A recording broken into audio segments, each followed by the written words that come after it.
So I'm Kathleen Holgerson. I'm the director of the Women's Center here at the University of Connecticut, which is where we are today. What would bring a student to your office? Lots of things would bring a student to our office. Sometimes they come because they're interested in the programs that we're holding. Sometimes they're coming because they're looking for information on the issues that we talk about. So it could be anything from how to address gender-based violence, to how to help a friend with an eating disorder, to how to get involved in social justice issues. We have a lot of students who come because they're doing projects, academic work, or writing articles for classes, journalism classes, or the Daily Campus, or other media outlets. And so they're coming to us to get additional information about the kinds of issues that we work on. Where exactly are you located? We are on the fourth floor of the Student Union in room 421. So we're in the part of the Student Union that's above the food court. What are your hours? We are open during the academic year from 8 a.m. to 9 p.m. Monday through Thursday, and then 8 to 5 on Fridays. How can RA support, interact, and utilize your office? So RA is similar to what I said before about how other students would come and interact with us. So we're a resource for getting more information, whether it's just interest in the issues, or they're actually trying to support some students in their residence hall, or they're supporting themselves or their friends or their colleagues. What is your favorite part of doing your work?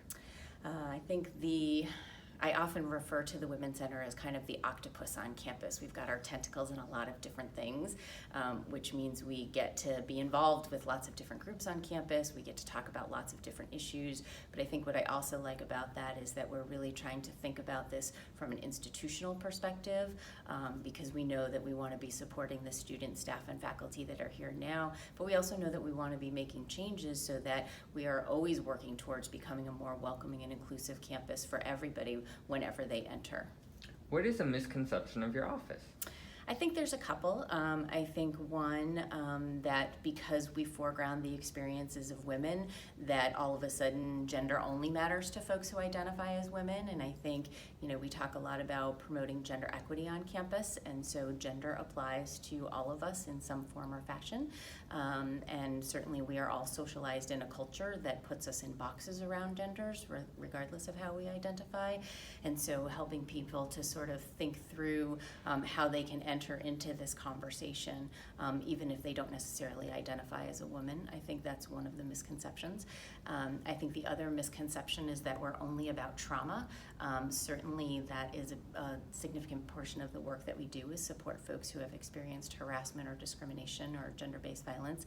But I often say I think people expect that when they walk into the Women's Center, they're going to find women sobbing on the couches. And as you can see, that's not the case. Although there are those days, I will admit, we all have them. But again, I think that that's another misperception about the center, is that you can only come here when you're in crisis or when you're helping somebody through a crisis. And the reality is we often talk about really wanting to work ourselves out of our jobs, that it's really about the prevention work. And so we'd much more rather celebrate the accomplishments that folks are making on campus in the service of gender equity. What are the services your office provides? So I'd certainly encourage folks to go to our website, womencenter.uconn.edu, because we offer a whole host of services.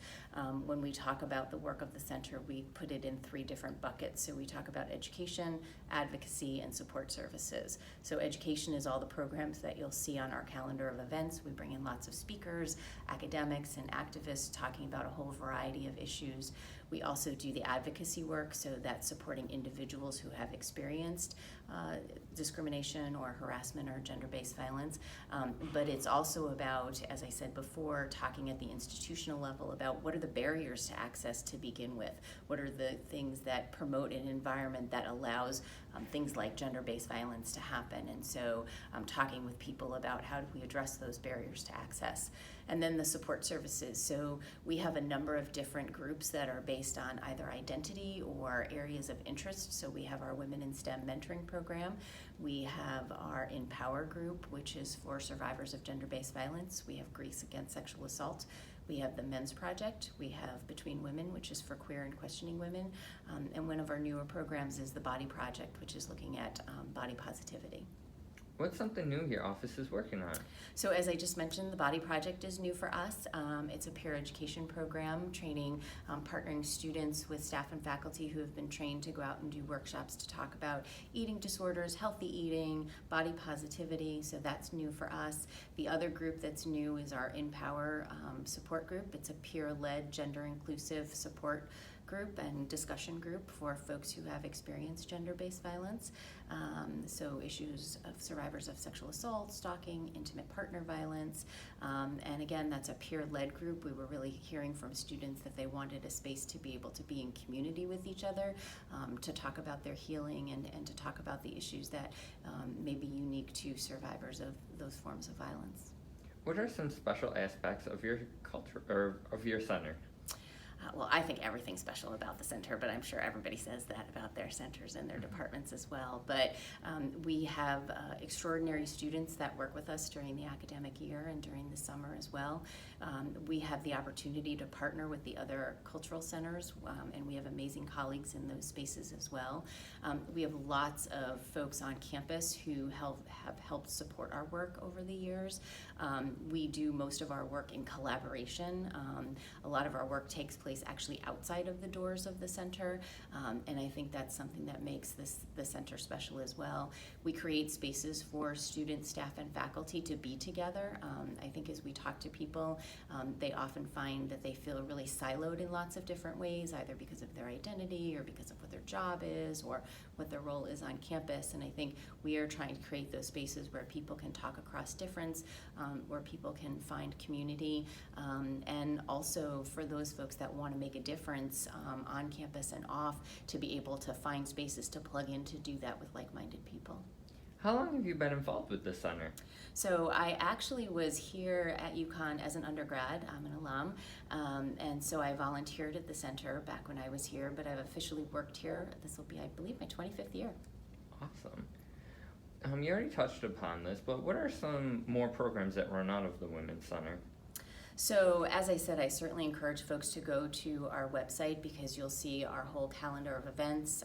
Folks can also get on our listserv. It's a weekly digest that's similar to the Daily Digest, but comes out once a week with all of our programs that are coming up. So I would say the educational programming, we do things for Sexual Assault Awareness Month.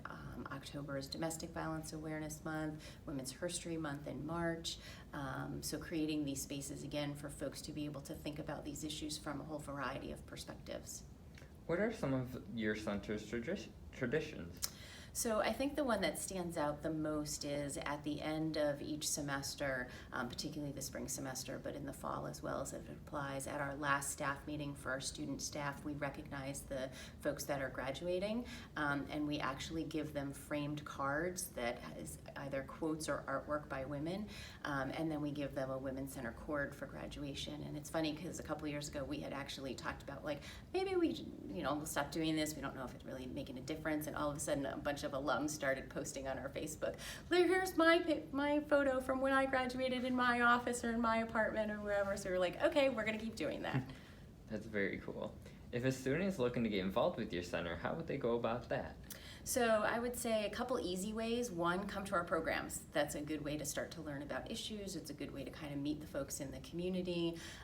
The other thing is to join one of our groups. We also have several volunteer committees.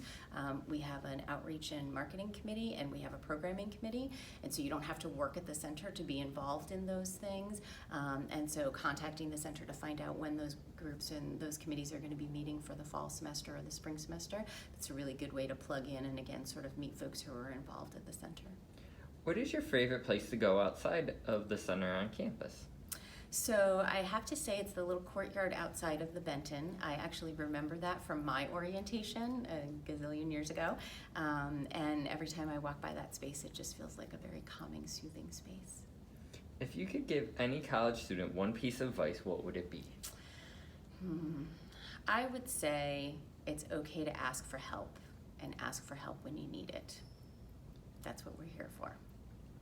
What are 3 words you would use to describe the center?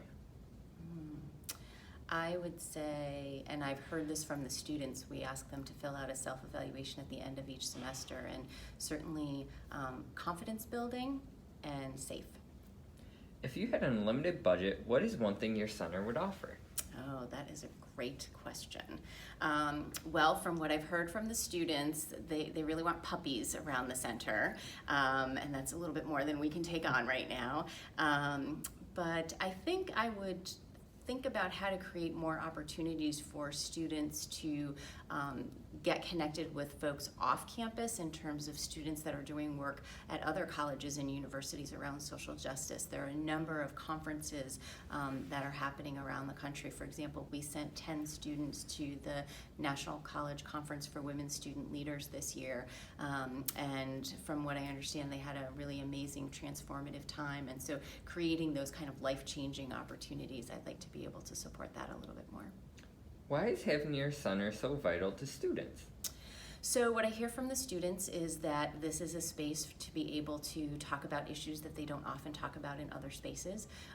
It's a way to get connected with like-minded folks. I think there's a lot of folks who, when they leave the doors of this center and other centers as well, it's hard to talk about issues of racism and sexism and homophobia. Those are not things that folks necessarily want to talk about.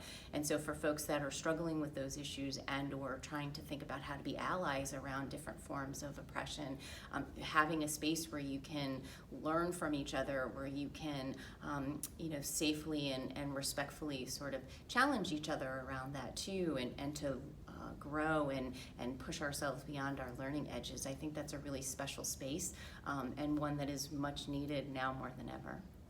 Our last question is, how can RAs work with your center throughout the year in the residence halls? So certainly if you're working on bulletin boards and you want some information for that, if you're looking for some cool programming ideas, connecting with us, if you are needing support, because an RA job, that's a tough job. You're on 24/7. There's a lot of expectations placed on you. And so similarly to that piece of advice I gave before, if you need help, ask for it. That's what we're here for. And figuring out how to think about taking care of yourself, doing your own self-care as you're there to help other people as well. So I think that's something that we can provide for students as well. Thank you so much for sitting down with us and chatting with us today. You're welcome. Thanks for having me.